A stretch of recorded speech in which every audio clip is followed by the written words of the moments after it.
Hi, I'm Frank. I work on Eric's team in analytics here at AppDynamics, and I wanted to share a quick anecdote. So this summer, AppDynamics had a hackathon with over 50 teams from around our engineering organization, and I got together with some other engineers to prototype using Succinct and Spark to improve some of our queries on our log analytics data. And we actually won our category, which was really exciting. And one of my rewards was a bunch of tickets to continue the prototyping. So I was really glad to see this meetup come up on the calendar. And I'm looking forward to learning about Succinct. I think there's a lot of excitement, and it's a really cool technology. So. Okay, so I think with that, we're ready to get started. So here's Anya. Thanks, guys. Yeah, and thanks so much to AppDynamics for hosting. It's a really great space, and they're providing all the food. So can I have a round of applause for AppDynamics? Thank you so much. This is great. So you're here with SF Big Analytics Meetup. We've hosted talks by great speakers, and tonight is along the same line. You've heard of the AmpLab. You've heard of all the cool projects that have come out of the AmpLab, so this is the latest. We're all excited to hear from Succinct. Hear about Succinct from Anurag. So without further ado, thank you so much for coming. Yeah, thank you so much.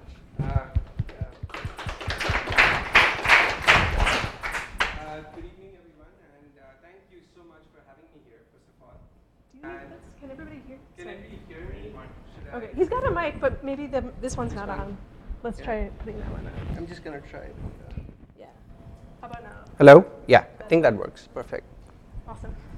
All right. So again, thank you so much for having me here today. And just to get done with the introductions, I'm Anurag. I'm a PhD candidate at UC Berkeley, where I work on building distributed systems for handling big data, and in particular storage systems. And today I'm going to talk about Succinct, which is a project that we've been working on at AmpLab to enable fast and interactive queries on large volumes of data. And this is a joint work with Rachit Agarwal, the first guy on the picture over here, who is currently a professor at Cornell University, and my advisor, Professor Jan Stoica, whom you might know better as the chairman of Databricks. Okay, so diving right in. I spent some time thinking about how I'd motivate the problem, but then I realized that the crowd I have here today, I don't really need to convince you that the recent push has actually been towards performing increasingly complex analytics on larger and larger volumes of data. And what makes this even more challenging is that we're not willing to give way to any degradation in performance. We want this all at really, really high performance. And in fact, interactive queries actually often translate to query execution times of order of seconds or even sub-second latencies. So, and no matter how complex your queries are, you can always decompose them into a set of fundamental queries. For instance, you might want to perform search, where you're trying to filter all the tweets that have been made by AmpLab or the Succinct project. You might be trying to perform regular expression matches, where you're trying to filter out documents that contain links to Berkeley or Stanford domains. You might be trying to perform range queries, where you're trying to filter out all the posts that you made on Facebook between 2013 and 2016. Or you might be performing sophisticated queries on complex graph structures. For instance, if you had a social network, you might be looking for all the friends of your friends who like trekking. And in addition, there are a bunch of seemingly simple operations like aggregate queries, random access queries, or updates, which become challenging when you're looking at the scale of the data that you're trying to perform these queries on. Now, this in no way is the exhaustive set of queries that you might want to perform, but this is definitely representative of the kind of operations that you want to do on large volumes of data today. And in order to cater to these different kinds of queries, we've come up with a number of increasingly complex systems. So we started out with compute platforms like Spark and Hadoop, which enable completely arbitrary computations on huge volumes of data at scale. Then we came up with query engines on top of these compute platforms like Spark SQL and HBase, which add SQL functionality and relational operators on top of these compute engines. And finally, we built a number of data stores like MongoDB, Cassandra, Elasticsearch, or Solr, which focus on providing really low latency and high throughput for both simple operations like reads and writes, as well as complex operations like searches or regular expression matches. Now, most of these systems are pretty good at what they do, and I'm going to keep it at most of these systems because we all know some of them are pretty bad. But what today I'm going to focus on is two problems that all of these systems run into at some point or the other. The first problem that I'm going to focus on is the degradation of performance when the total amount of data that these systems handle grows larger than the available memory. To demonstrate my point, I'm going to look at the performance of a generic system that handles big data. The name of the system is not important, and I'm going to map the performance of this system as a function of the total amount of data that it handles. Now what you'll notice is as long as the data it handles fits in memory, the performance is pretty great. As soon as it grows larger than the available memory size, your performance degrades pretty drastically.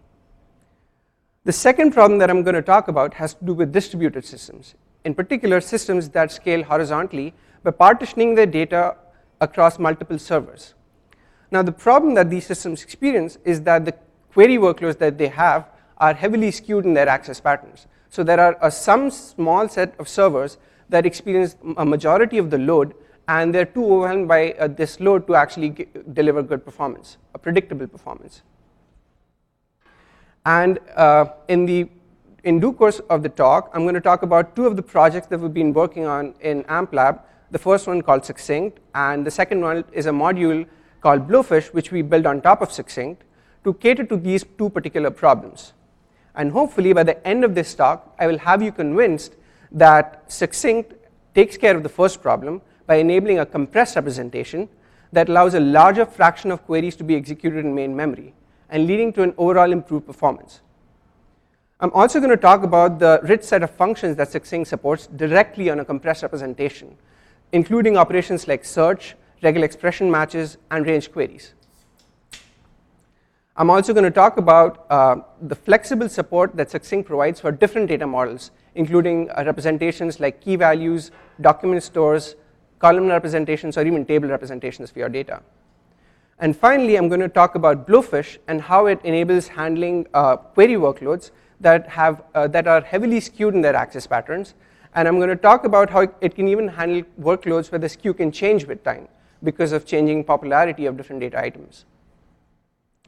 But to begin with, I'm going to talk about the first problem, that is what happens when the total amount of data you're trying to handle grows larger than the available memory that you have. And as a running example, I'm going to use a simple flat file as shown on this slide over here, which is composed of differently colored blocks. And the kind of query that I'm trying to perform is to search for all the green blocks in this particular file. Now, one existing approach to execute this query on this file is to use data scans, which is popular in systems like Spark or Hadoop, where you look through each and every block in the file and you find all the green blocks. Now the problem with this approach is, quite like the animation on my slide, it can be very painfully slow. The good thing is that you don't need to store anything apart from the original file itself, so you don't have any storage overheads.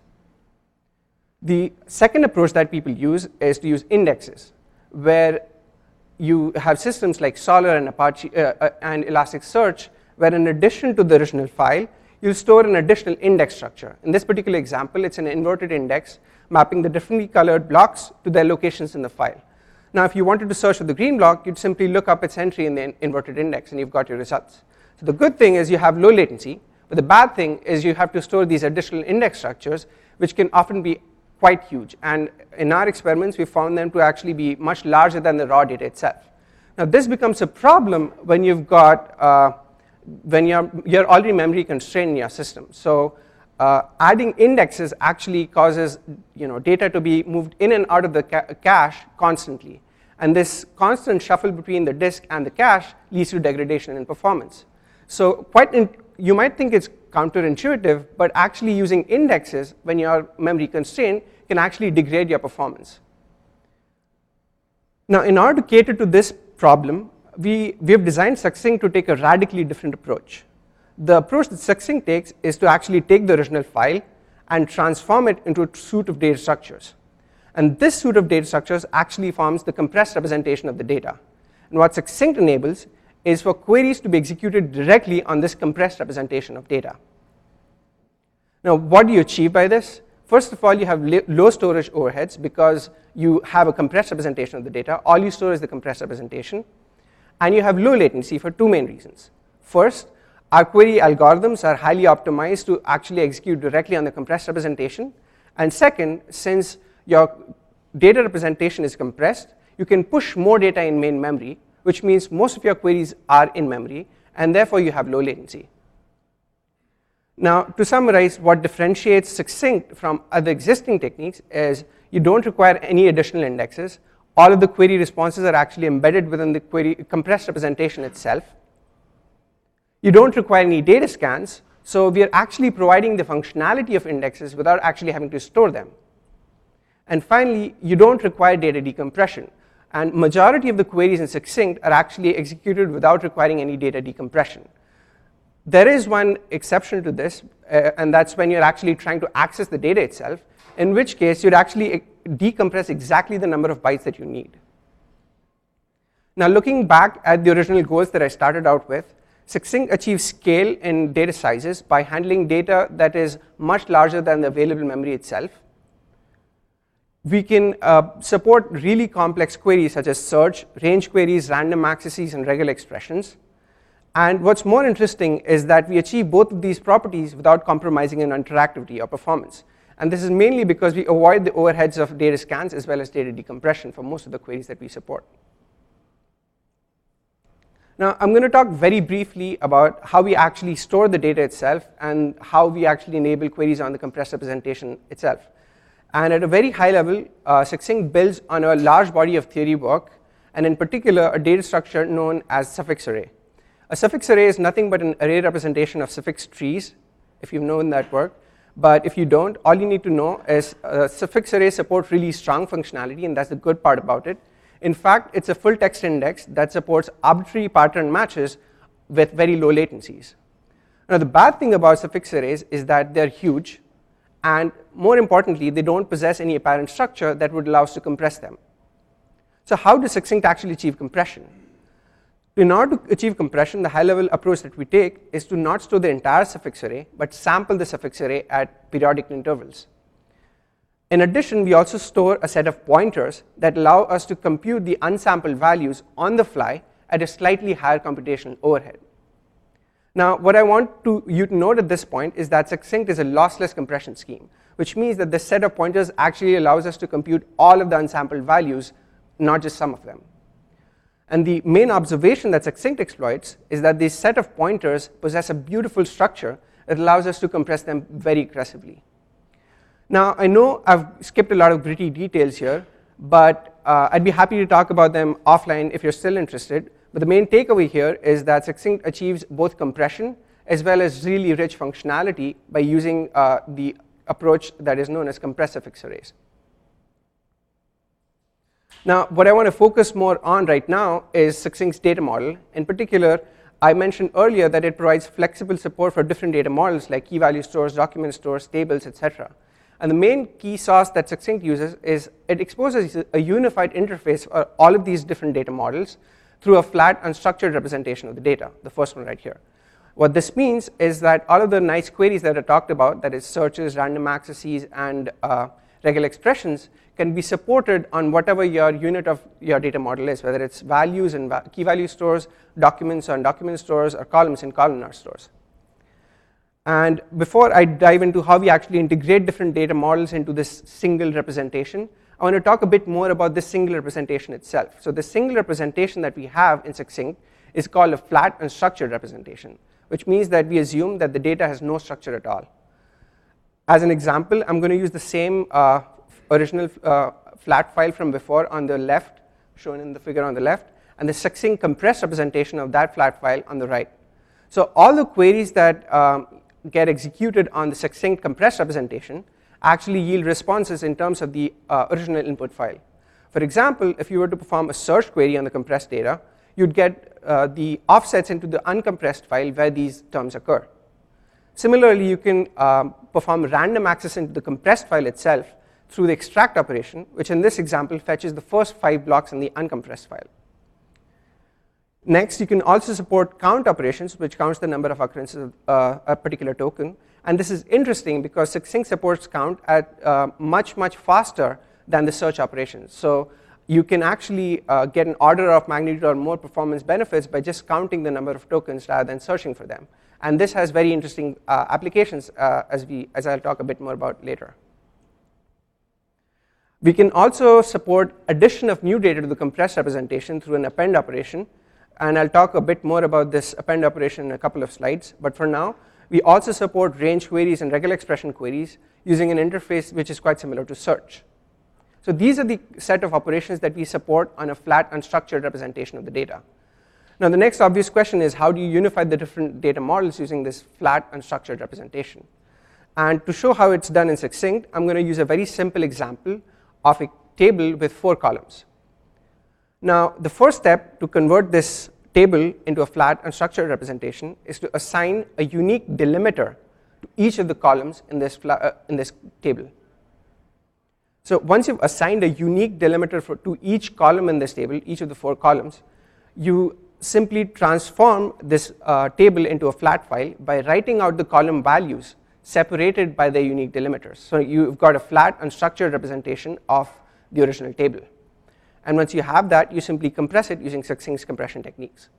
Now you started out with a table and you've ended up with a compressed representation of a flat file.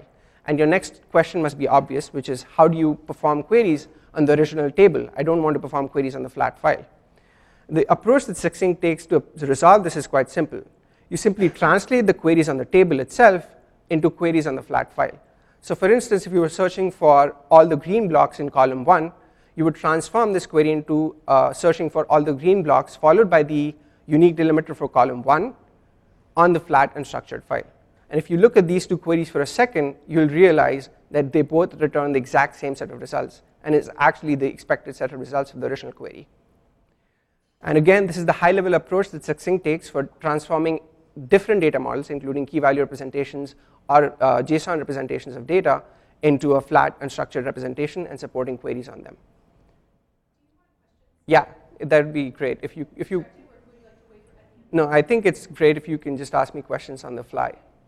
So if you have any questions, I'd be, yeah. Yeah, go ahead. I can speak in the mic so everybody can hear. So is the Succinct compressed data structure, it kind of sounds like it's an index, but it's a special kind of index? Right. Okay, that was my question. So I mean, the way to visualize it is it combines the indexing functionality and the original data functionality. So you have something like the original data together with the indexed, but the only difference is instead of storing both, you're just storing a compressed representation. And I guess my other question was, what if I want to run a query that, a different query than the one listed? Can I, as a developer, create my own addition to your so there are a lot of there's a lot of active research that I'm doing to enable more and more queries on compressed data. Right now, the set of queries that we still already support is quite diverse. But I mean, you could definitely work with me or on your own to actually add new queries as well. Okay, great, thanks. Yeah. All right. So yes. So in your example, you're just using like one flat file, but what happens when you start combining files and linking them, and how does the indexing work there? Right, so the interface that we expose is still for a huge unstructured flat file. But the interesting thing is you can combine multiple flat files into a big blob and then compress it together in Succinct as well. And you have ways to demarcate where the file begins or where the file ends and the next file begins by just keeping some offsets or delimiters and keeping track of them to actually keep track of where they start or where they begin. And since Succinct supports random access to any location in the huge blob, you can perform random access on any file itself by using a 2-level translation. So you use the original set of offsets to the file compressed blobs, and then use that to translate to a random access query on the compressed file. Does that make it clear? Yeah. All right. Okay, so if I don't have any other questions, I'm going to move on to my next slide and I talk a bit about Succinct's architecture. So one of the main challenges that a compressed data store that needs to resolve is to support addition of new data to it. And the main challenge is because compressed data is often immutable, which is also the case for Succinct, which means you can't update a file that is already compressed. So how does Succinct actually support addition of new data to its compressed files? The approach that Succinct takes is to use a multi-store architecture. In particular, internally, Succinct has 3 different stores. The topmost store is called the Succinct store, which stores a bulk of the data in a Succinct compressed representation. And now, the key feature of the Succinct store is that it's immutable, but it supports addition of new Succinct partitions altogether. So the granularity of new data being added to the Succinct store is at the granularity of new partitions. The second store is called the Suffix store, which forms an intermediate store and keeps a much smaller fraction of the data, but supports bulk appends, which means that you can add a bulk batch of data to the Suffix store quite efficiently. In addition, Suffix store also supports all the operations that a Succinct store supports. And finally, you have the log store, which stores the smallest fraction of the data. In fact, the most recent data is stored in the log store in a log structured format. Now, the log store supports fine-grained additions of new data. So for instance, you could be adding new key value pairs or new rows in a table. And the key feature that Succinct exploits is that when new data comes in, it's appended to a log store. When the data in the log store grows beyond a certain threshold, it gets compacted and transformed into the Suffix store. And finally, when the data in the Suffix store goes beyond the threshold, it's compressed using Succinct algorithms and added as a new partition to the Succinct store. Now, Succinct achieves addition of new data efficiently by spreading its data across these 3 different multi-store architecture. But in addition, it still ensures that a majority of the data is compressed because the bulk of the data is still stored in the Succinct store. Okay, so that's essentially the high-level architecture that Succinct employs. And the techniques that I've described till now, we have implemented all of these techniques as a standalone distributed system that is simple data store that supports all the different queries that you can expect. You can use it as a key value store or as a relational database system. But what I want to focus on today is our recent release of Succinct as a package on top of Apache Spark. Now, I'm going to assume some degree of familiarity with Spark as a system, in particular the fact that Spark is a distributed batch processing system that uses the concept of resilient distributed datasets, or RDDs, to enable arbitrary computations on large volumes of data really efficiently. And what Succinct enables in Spark is that applications can now perform queries directly on compressed RDDs. In particular, if you have a pipeline that already works on top of Spark, what Succinct enables is new functionalities by adding interfaces for document stores and key value stores directly on top of Spark, which means that instead, in addition to all the key value operations that you support on a typical key value store, you can also perform complex operations like search on documents or values directly on the key value data that you might have stored in an RDD. We also enable a faster execution of some existing operations in RDDs. For instance, operations like random accesses or filters are much faster using Succinct. And the main reason why we are faster is because we avoid the overheads of data scans that Spark often runs into. And finally, it also enables applications to push more data in memory because of its compressed RDD representation, and by executing all of the queries directly on the compressed representation without having any decompression overheads. I'm going to talk a bit more about the interface that Succinct exposes on top of Spark. And again, I'm going to assume some degree of familiarity with, yeah, go ahead. A quick question on the last slide. Yes. So let's say I repartition my data I repartition my RDD, or I want to persist it. How does Succinct play a role there? Could you repeat that? I'm sorry. So let's say I want to repartition my RDD. Uh-huh. What would be the process where Succinct would play a role? So am I writing if you went, like a few slides back, you showed us the Succinct store versus the other stores. Right. So am I repartitioning the Succinct store? I see what you're saying. So right now, essentially, once you have compressed an RDD, it becomes immutable, which adheres to Spark's immutability of RDDs. But if you repartition it, it'll essentially recompress the original RDD using Succinct all over again. So we do support updates to an existing RDD through bulk appends, but we don't support repartitioning an existing compressed data, switching the partitioning based on your dynamic repartitioning algorithm. So you would actually have to recompress the repartitioned RDD. Okay, thanks. Yeah, that's essentially the approach we take. But yeah, Yeah, so again, back to where I was. I'm going to talk about the different interfaces that Succinct enables on top of Spark. And at this point, I'm going to assume some degree of familiarity with this Spark Scala interface. And, but you should feel free to stop me and ask me any questions if you're stuck anywhere or don't understand anything. So the first interface that Succinct exposes is for unstructured data. As an example, you could be analyzing huge log files that don't have any apparent structure in them. So in that case, you'd use Succinct RDD interface. And the steps you would take is to first import all the relevant class files. You'd simply read the RDD as if it was any other regular RDD. And once you have read the RDD into Spark, you'd simply call RDD.succinct. And this would compress the RDD using Succinct's compression algorithms. Once you have the Succinct compressed RDD, you can perform complex operations like search, where the example over here searches for all the terms Berkeley, all the occurrences of the term Berkeley in the original set of log files, and returns a set of offsets where these Berkeley terms occur. You can also perform count, where you can count the number of occurrences of the term Berkeley, and the key thing to note over here is that the count operation is much faster than the search operation, and it enables you to actually determine the cardinality before you can do more complex operations.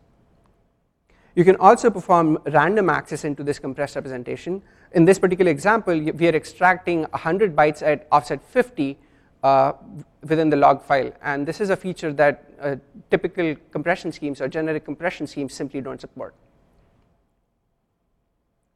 The next interface that I'm going to talk about is the KeyValueStore interface on top of Spark. So using Succinct KV RDD, you can actually perform the key value operations that you might have used in a standalone KeyValueStore.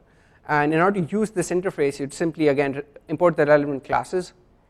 You'd simply read the set of key value pairs into Spark as an RDD. And once you have the RDD of key value pairs, you'd simply call RDD.succinctkv to get the Succinct compressed representation.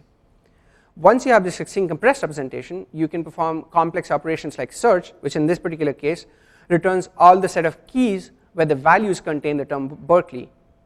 In addition, you can also perform the typical get, put, and delete operations that you have for key value store. So you can, for example, get the value associated with key 0 in your key value store. So this is essentially the interface that Succinct exposes for key value pairs. In addition, we've also added interfaces for JSON data, document store data, annotated data, as well as data frames. But due to the lack of time, I'm just going to restrict my focus to these two interfaces. But I'm happy to take any questions offline. Yeah, go ahead. So which version of Spark do you support this? So right now, the last stable Succinct release is for Spark 1.6.1. But we are working on releasing for Spark 2.0 pretty soon. So the other question I have is, do you support multiple table joins? Like do you is Succinct work with the Spark SQL? Yes, so we have a support for data frames. We support most of the filter. So the way Succinct is implemented with Spark SQL is it's a separate data source. So you can push down a bunch of filters to the data source, and it executes those filters directly on the compressed representation. For joins, it would still, after you've applied your filters, you can perform multi-table joins, but it will be efficient if the cardinality is not too high, because if your cardinality is quite high, you'll end up decompressing a lot of data. And that's a problem with any compression scheme that you might run into. So if you had uncompressed data, you'd probably be more efficient for doing very large joins. Okay, thank you. Okay, so that's essentially the data frame interface that we have. But I can take more questions offline if you have any about the other interfaces. But for now, I'm going to focus on evaluation and talk about how Succinct actually fares in the real world. And to see how Succinct fares in the wild, we performed experiments with a Wikipedia dataset of 40 gigabytes, which was composed entirely of Wikipedia articles, the article text. We used the 5-node Amazon EC2 cluster to perform these evaluations. Each of the nodes had 30 gigabytes of RAM. The workload that we used was composed of search queries only, and each term that we searched for had 1 to 10,000 occurrences in the entire Wikipedia dataset. The system that we compared against was Spark as a standalone without any Succinct packages. And the second system that we compared against was Elasticsearch. And Elasticsearch, again, was a standalone system. It had nothing to do with Spark, so there was no integration with Spark in that case. And one caveat that I'd point out before showing you the actual numbers is that the absolute numbers are dependent on the data set that I used, as well as the production cluster that I use, so it might differ. But what you should take away is the relative trends that I'm going to show you in the next slide. So if you look at the performance, the plot over here shows the latency in milliseconds, average latency in milliseconds on the y-axis, which is in logarithmic scale. You should note that it's in logarithmic scale. And on the x-axis, we have the different systems. So if you look at the performance of Spark as a standalone for performing search queries, the latency is quite high. And the reason is quite obvious. It has to scan the entire data set to actually find all the matches for a particular search query. Elasticsearch, on the other hand, achieves almost over an order of magnitude lower latency. And the main reason behind it is that it actually uses inverted indices to speed up these search queries. Now, one thing you should note over here is that in this particular case, Elasticsearch is able to fit its data in main memory, all of its data as well as the indexes, because if it wasn't, the performance would be much, much worse. And finally, Succinct, by executing queries directly on a compressed representation of the data, achieves an even lower latency. And one thing, again, I'll point out is that the difference between the Elasticsearch and Succinct performance is not fundamental. It's simply because we avoid some of the system overheads that Elasticsearch has. And you could essentially come up with a inverted index that was getting a much lower latency than Succinct is. That could get a much lower latency than Succinct is. So, but that's again data set dependent and dependent on a lot of system configuration parameters. But the main takeaway I want you to have in this particular slide is that Succinct on Spark is able to achieve performance gains of a factor of 2.5 while having a storage requirement that is 2.5 times lower than Elasticsearch. And this is when both systems can fit their entire data in main memory. These gains would only grow larger as the data size increases, because Succinct can push more and more data in main memory. Yeah? Is the performance number actually directly from the Spark interface that you showed us earlier?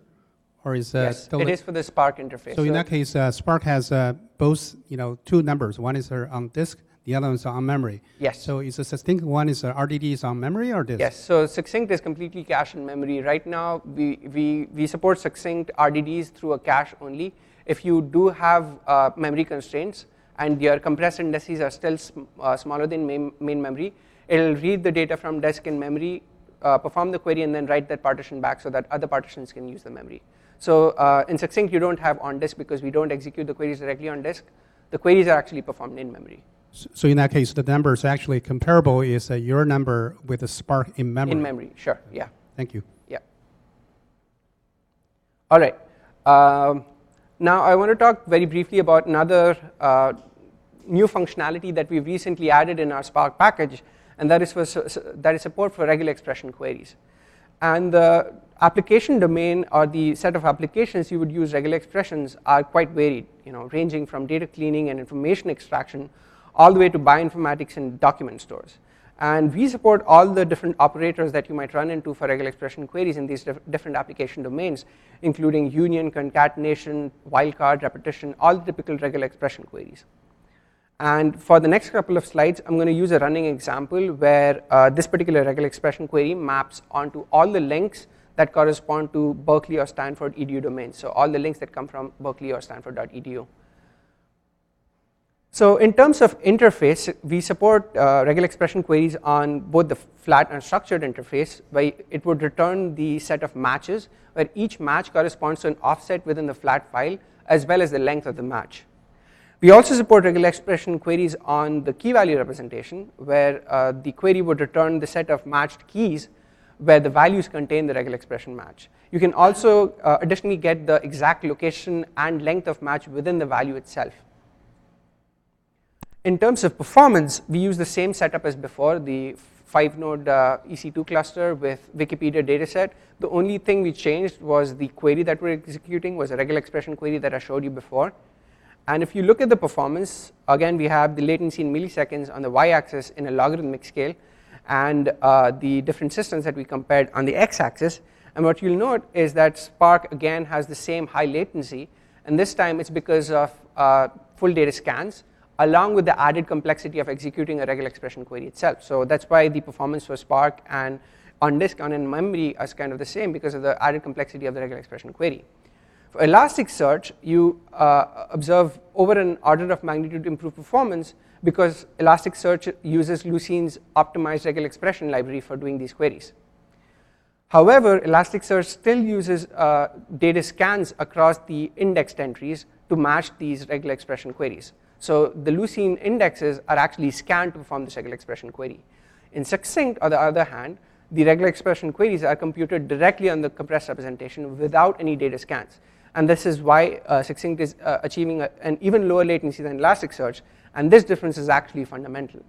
So the main takeaway here is that Succinct significantly speeds up regular expression queries even when the data fits in main memory for all of the systems. Now, before I wrap up my discussion on this Spark package, I want to quickly mention that Succinct is already being used in the real world at Elsevier Labs, and I thought the use case that they have might be relevant to today's audience. So I'm going to talk very briefly about their use case. Their use case is for something called annotation search. So the folks at Elsevier have a huge set of documents where each document is nothing but a journal article or a paper publication. And with each paper publication or each document, there is a set of annotations. So where annotations are simply regions within the document text which have some significant meaning. So you could annotate a region of the text with, for instance, in this example, you have forms of speech. So it could be a sentence, a word, a noun phrase, etc. Now, when I first talked to the folks at Elsevier, the kind of queries they wanted to support was something like the one I've shown you on the slide over here, which is find all the sentences that talk about open problems in research. And when I first heard of this use case, I was really, really excited. And you can imagine why. I'm a graduate student. If I can find all the open research problems through millions of papers without actually having to read them, I'd be a very happy grad student. But as it turns out, it's not as easy to do. So at a very high level, you have to actually identify a regular expression query that maps to phrases that talk about open research problems. For example, this toy example over here talks about phrases like remains unknown or is unclear or still uncertain, and it combines it together in a regular expression query. Once you have the query, you actually have to filter out all the documents and find the documents that contain this regular expression query. In addition, identify locations within the document where the regular expression query occurs. Once you have the locations within the text where it occurs, you actually have to find all of the annotations that actually contain them. So all the sentence annotations that contain the regular expression matches. And once you have that, you can actually return the set of annotations that contain this particular expression query. So it's quite complex.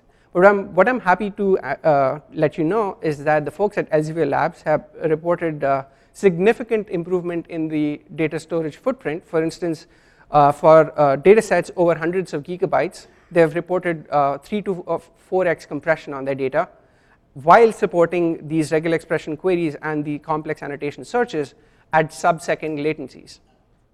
So, and if you found this exciting in any way, I'd encourage you to look at the Succinct package at the Spark Packages website, and you can, really start downloading it and using it right away because it's really easy to use. You have instructions set up there to help you get started. I've got a question. So yeah, it is really exciting. How do I get my data into the succinct format? Is there like a migration path, or I just follow the steps that you outlined in? Yeah, so for the Succinct Spark package, the steps that I outlined are essentially the step you would take. It's just 2 or 3 lines of code that you write in your interface. And I just showed you the process for 2 of the interfaces. We have, detailed documentation about all the different interfaces that we support, and you can transform all of your data into succinct representation using those guidelines. To follow up, how long does that typically take? So the compression algorithm, that's a good question. It depends. I would say it's a lot dependent on the data set that you're trying to compress, because some data sets are just easily compressible and some are not.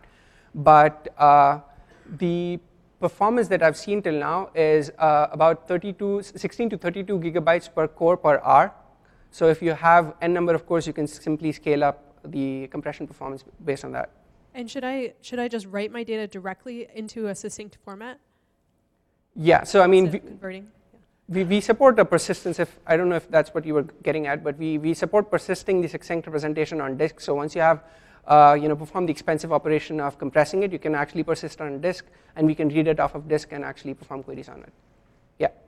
So that's essentially all about the Succinct Spark package. And at this point, I'm going to switch gears a bit and talk about the second problem that I mentioned at the beginning of this talk, Don't worry, I'm going to recapitulate the problem. I know you've forgotten it by now. So the problem that I mentioned was you have a distributed system that scales horizontally by partitioning its data across multiple servers.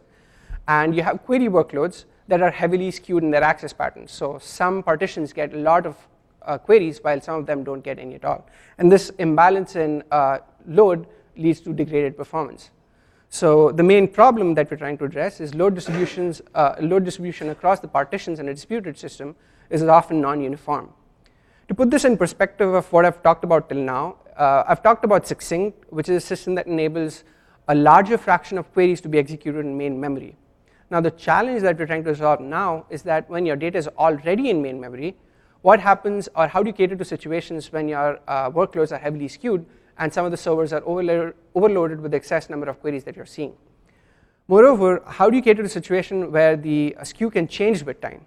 And as a concrete example, I'm going to take the example of the deployment that they have at Facebook, where they have a bunch of MySQL servers that store the cold data and a bunch of front-end memcached servers that store the hot data cached in main memory.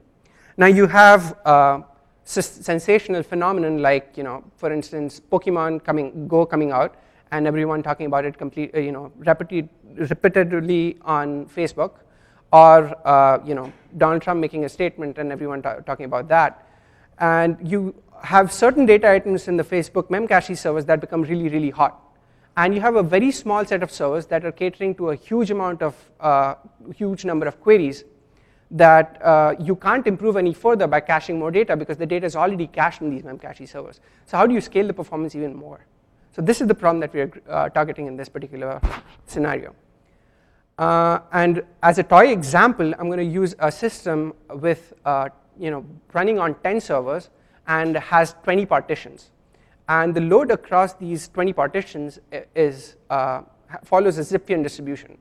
And if you apply a Zipfian distribution of load across these 20 partitions, you'll note that the node on the most loaded server is almost 20 times higher than the least loaded server, right? And the traditional approach in this particular scenario is to use selective replication, where you simply allocate more replicas for the more loaded shards. More concretely, the number of replicas you allocate is directly proportional to the load on a partition. But the main drawback of this approach is that it's coarse-grained. And to see why, consider a single partition where the load is just simply slightly higher than what it can sustain. So the load on a particular partition could just be 20% higher than what that partition can sustain with a single replica. What selective replication does is it allocates 2 replicas for it. But if you think about it, in a way, you're essentially wasting 80% of the storage because you only wanted a 20% increase. But you're paying for a 200% storage. So you're paying an extra 100% for the storage, whereas you should have been only paying 20% extra. So that's the main idea that we are trying to exploit in Blowfish, which builds on top of Succinct to solve this particular problem.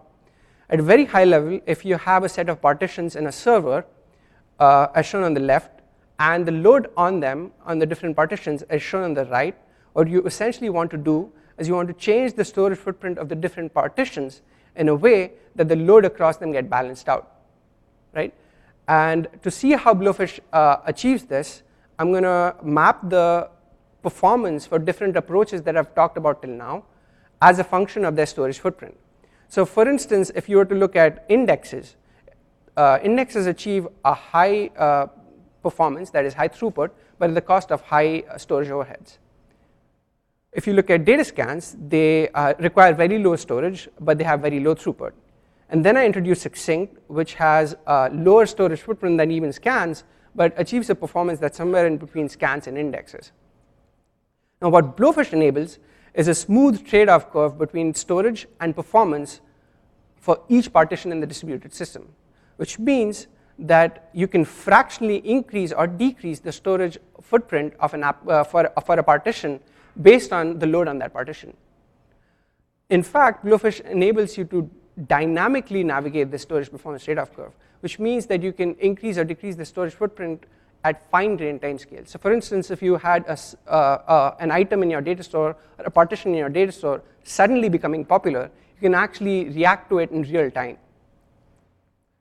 And to enable this dynamic storage performance trade-off curve, Blowfish introduces a new data structure called the layered sampled array. Now, if you recall, I talked about Succinct, and the way Succinct stores its data is it maintains a sampled version of the suffix array, which means it stores values at regular intervals within the suffix array. It also additionally stores a set of pointers that allows you to compute the unsampled values on the fly, although at a slightly higher computational overhead. Now, what Blowfish does is it takes this original sampled array. In this particular example, it has a sampling rate of 2, which means every second value is sampled, and it decomposes it into a hierarchy of layers, each with a different sampling rate. So in this example, the topmost layer has a sampling rate of 8, which means every 8th value is stored. The layer below it has a sampling rate of 4, where every 4th value is stored, except for values that have already been stored in the layer 8 above. And the lowermost layer has a sampling rate of 2, which means you're storing every second value, except for values that have been stored in the layers 4 and 8 above it. Now, if you look at these two representations for a second, you realize that they're storing exactly the same data, but in two different representations. But what the main observation that Blowfish exploits is that the layered representation, with the layered representation, a different combination of layers actually corresponds to different points in the trade-off curve. I'm going to show you how. For instance, if you were to store only the topmost layer, that is the layer with the sampling rate 8, you're storing much fewer number of samples, which means your storage footprint is very low. But on the flip side, you're computing a lot more values on the fly, a lot more unsampled values on the fly, which leads to higher latencies and therefore low performance. So you have low storage but low performance. On the flip side, you could be storing all of the 3 layers, which means you're storing a lot more samples, which means a higher storage footprint. But on the flip side, you're computing much fewer values on the fly, which means you have low latency and therefore higher performance. So you have low latency, so you have low storage but with low performance, or high storage with high performance. And by taking a different combination of layers, you can achieve all the different points in between. And additionally, Blowfish uses the concept of layer additions and deletions efficiently to actually allow you to move along the trade-off curve. So you can actually increase or decrease your performance dynamically based on what your application needs. So this is the high-level approach that Blowfish takes to enable a dynamic storage performance trade-off curve for each partition in the distributed system. Now, this introduces challenges of its own for the distributed system as a whole. For instance, I'm going to talk about one of the problems in detail where you have multiple partitions on a single server, but how do you actually share the partition, share the cache between different partitions, since all the partitions can actually have different storage footprints? So, for instance, you have these partitions on the left over here, and the load on them are shown on the right. So what Blowfish does is it maintains a request queue for each partition. And the request queue simply stores the set of outstanding requests for each partition. And if the number of outstanding requests for a particular partition is large, it means that the partition is heavily loaded. If the outstanding requests for a particular partition is low, then it means it's not as sufficiently loaded. Now, by using the concept of a low threshold, it can decide if a partition is underloaded, and if it determines that if the partition has a request queue occupancy lower than a certain threshold, it deletes a few layers for that partition to free up some storage. On the flip side, if the queue occupancy is over some high threshold, it adds layers to that particular partition to improve its performance and by increasing its storage footprint. So if you look at it for a second, all we have done is shared the cache on a server proportional to the load on the particular server on a particular partition. So partitions with more load have a higher share of the cache, where partitions with low load share a smaller fraction of the cache. And this is the ideal scenario that you actually want. There are more problems that you need to take care of. For instance, now that you have a distributed system where different partitions can reside on different machines, and you have a global cache that you need to share, how do you still preserve the same property as before? Moreover, when you have a replicated system where each partition can be replicated on different servers, and each replica can have different performance characteristics, how do you schedule requests between different replicas?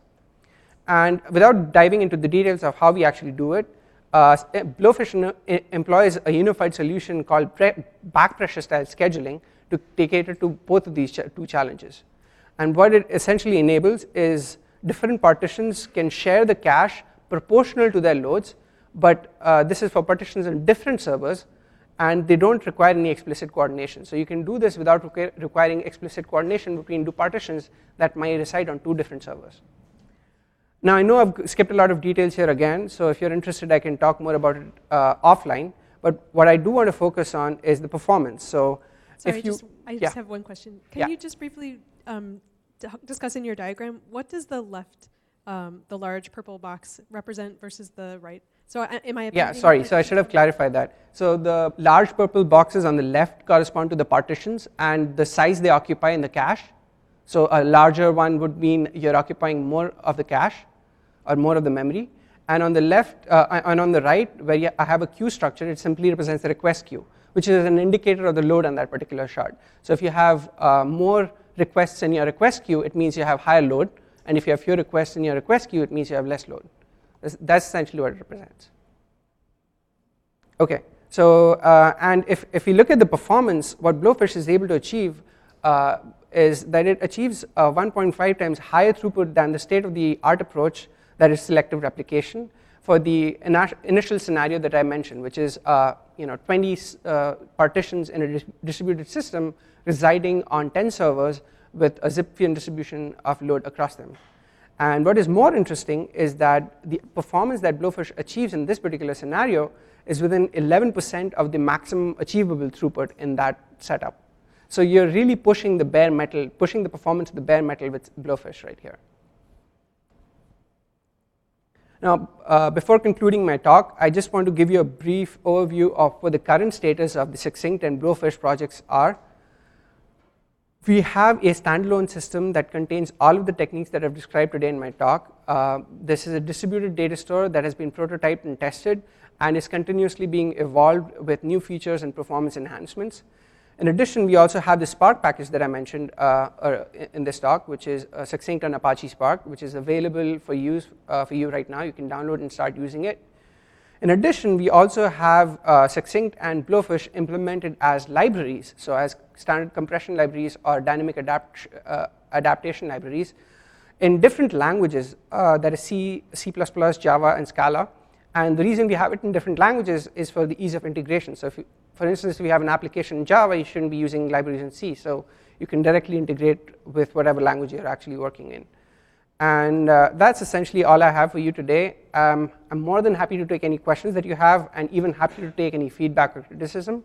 So if you have any, you should let me know right now. And thank you so much for listening to my talk. Thanks, Anurag, for a great talk. I think we have time for a few questions, and then maybe after a few questions, we'll wrap up and have some maybe small group questions up at the front. So okay. Please wait till you get to the mic. Does anybody have a question? Hi, thanks. So are there any combinations of query and data that would perform particularly poorly or particularly well in Succinct, maybe compared to an inverted index? Right, so as compared to an inverted index.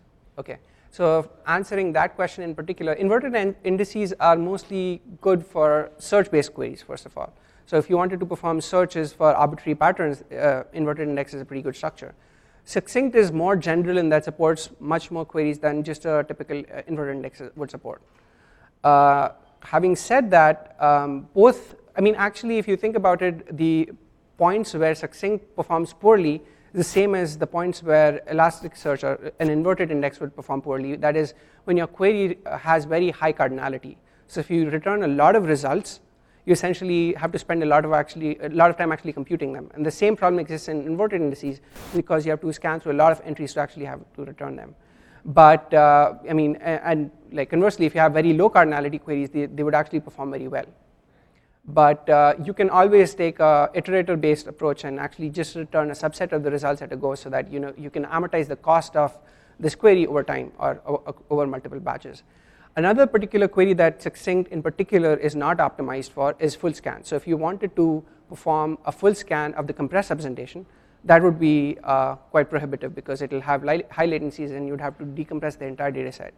Instead, queries where you need to perform random accesses or look at very small parts of the data at random locations in your compressed file is very efficient for Succinct. So it's more geared towards point queries, what I would call point queries, where you are performing really specific queries rather than completely scanning through every record to actually figure out what you're trying to do.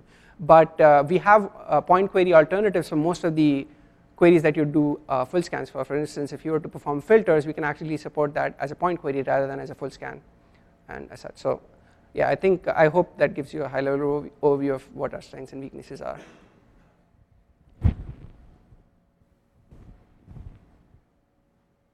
Okay, other questions? Other people using Succinct already? If you're not, you should. I mean, you can just download it and start using it right away. I'm curious about your roadmap, if you can discuss a little Yes, bit about so in terms of roadmap, there are a bunch of projects that I haven't talked about today. We have additional support for queries on compressed graphs, and as well as we are working on supporting really, really high update rates, which is a challenge with compressed data, as I mentioned. And there are cases where a multi-store architecture might not just cut it, so you really need really, really high rate of appends or high rate of updates. Another direction we've been looking at is combining, I think it was in one of the slides that I mentioned. Actually, that might be a good overview of the roadmap. Yeah. So this kind of summarizes the roadmap that we have. We also have a project that works with combining encryption with compression.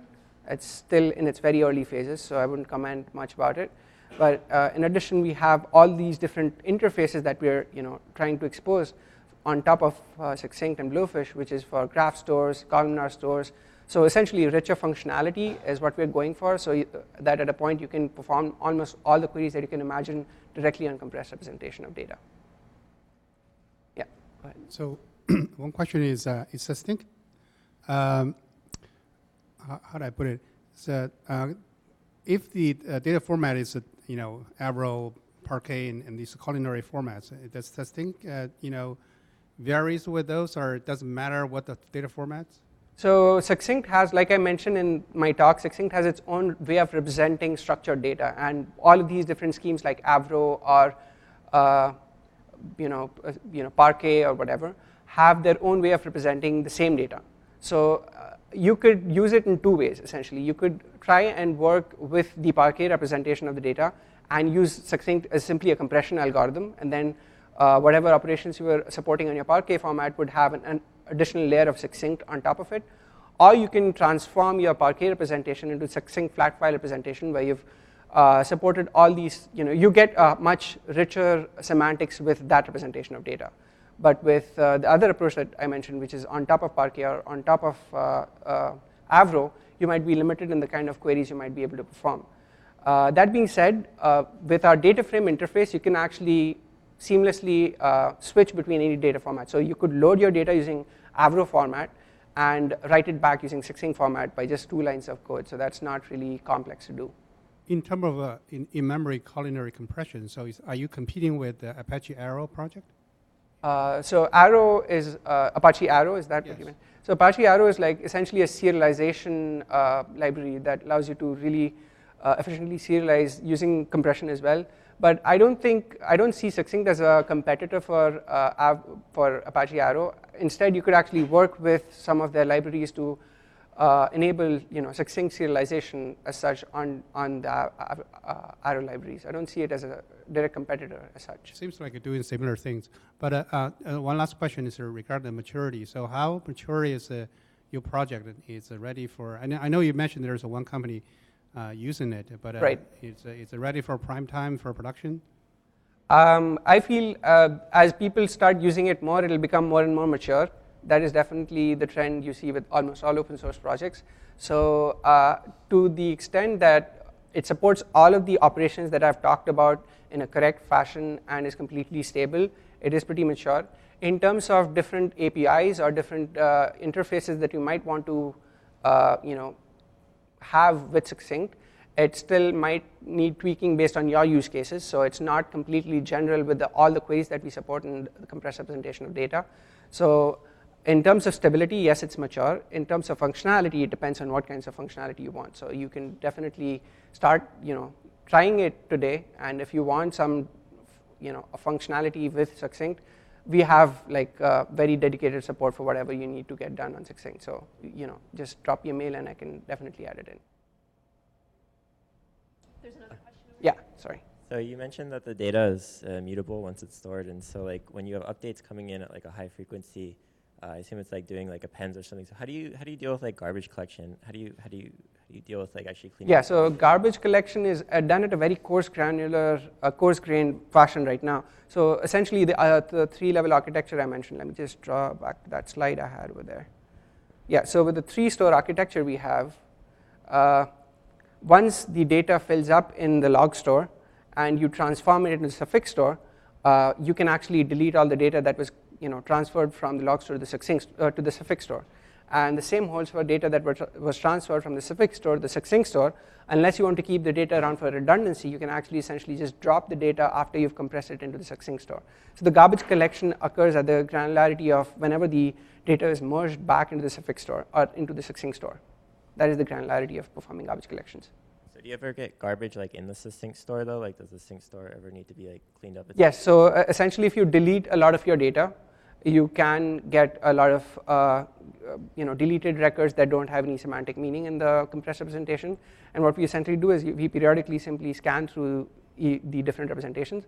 If the number of deleted entries is larger than a threshold, then we simply decompress it and compact it with another matching partition that has the same criterion. Okay, so I guess the final question is like, when the garbage collection is going on, like how does that affect the resource usage of the host, and like does it impact? That's a good question, but that essentially boils down to the granularity at which you're doing things. So if you have succinct stores at a fine enough granularity, so they're small enough, decompressing and merging them will not be that expensive, and it can be amortized across all the other resources that you have in the cluster. So you can actually schedule these compaction operations. So this is akin to compactions in a system like Cassandra or LevelDB, where you periodically take your data and compact them into immutable stores, SS tables. And the same holds true for succinct as well. There is a trade-off where you're using some background resources to actually perform these queries, but you can amortize it across the set of servers that you have, as well as reduce it significantly by playing around with the block sizes that you keep. How configurable is succinct? And are there smart configurations? So, for example, the number of layers in my sampling. Right, so that is very, very configurable right now. Actually, we are hoping to reduce configurability to some extent by automating a lot of the things because people get overwhelmed with the number of configurations. But a lot of it is actually automated, but we still expose interfaces so that you can tweak it on your own as well. So most of it is configurable, I would say. And as a data scientist, I want to know, is my sample a good sample? Is it representative? No, it's not representative at all. So it's essentially more to do, you can make it representative. The scheme that we use for sampling data is simply at periodic intervals, so index 0, 0, 2, or modulo indexes. If you wanted to keep it more meaningful, you could use a more sophisticated scheme. We have support for that. So you could actually do it based on, this is still experimental, it's not integrated, but you can essentially tweak it based on the access patterns. So the more frequently accessed data could be sampled rather than just blindly sampling any data. Cool. Yeah. Yeah, go ahead.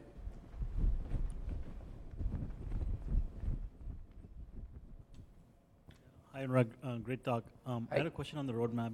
It seems you're building out Succinct as a sort of full-fledged database. It seems as opposed to sort of releasing it as a library and having it being sort of the storage layer for a lot of the existing data stores like HBase, or have you sort of thought about which one would sort of make Succinct more available right away in production environments? Right. So if I understand correctly, the question is we have Succinct as a standalone system which competes directly with these data stores. That's what your roadmap was sort of showing, right? Yes. So that is definitely one aspect of our roadmap, and I think a strategic move on our part would be to actually see if we can integrate Succinct techniques into an existing data store, because we can go the standalone data store mode as well. But I think greater value would be for us would be if it can get adopted to a popular data store like Elasticsearch or HBase, because it has greater applicability. I'm essentially not constraining you to a single system. So the prototype that I did mention, that standalone system, is a prototype for research purposes. When we write papers, we have to evaluate it in a standalone system. But I don't expect that to be the only available representation you will have. You should be able to integrate Succinct as a library into different data stores of your choice.